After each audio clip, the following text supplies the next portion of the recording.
Poetry for Warriors. Fast forward on through time to several years later. Cyrus was in college at UGA, and celebration was in the air. The night before the last day of school, Cyrus had a party invite. She would meet her friend Cindy at a club called Top Dog, and they would party into the night. Cyrus didn't do clubs very often, but Cindy had been close to her, at least in recent weeks, but she still wasn't quite sure.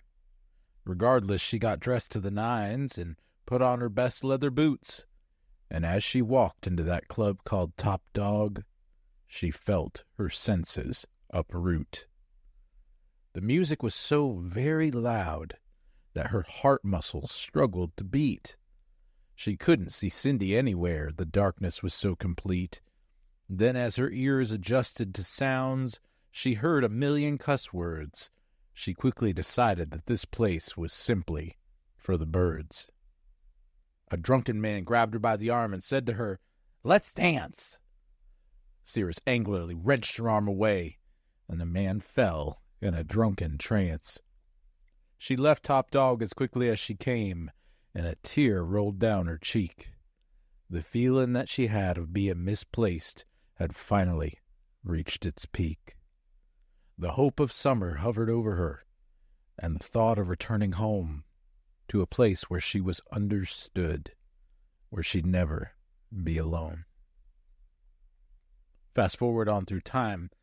About 12 hours later, Cyrus was in class, zoning out with a blank stare. Summer break, just a few minutes away. She stared at that clock for what seemed like days. And even in that crazy little town of Athens, the pressure was too much on a girl who raised chickens, horses, cows, and crops. That bell rang, and there were no more stops. The quicker she get there, the quicker she be.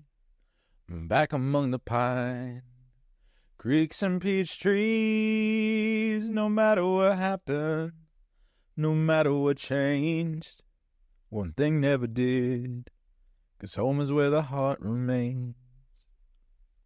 And as she went home, she saw her whole world changing. Every time she stepped out, new construction was ablaze, and it was amazing. All the shops and malls and offices and streets.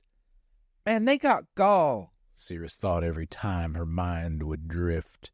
When the winds of progress would shift, they'd leave a bigger mess than ever before. The South been dying slowly since the Civil War. But the quicker she get there, the quicker she be. Back among the pine, creeks and peach trees, no matter what happened, no matter what changed, one thing never did, 'cause home is where the heart remains.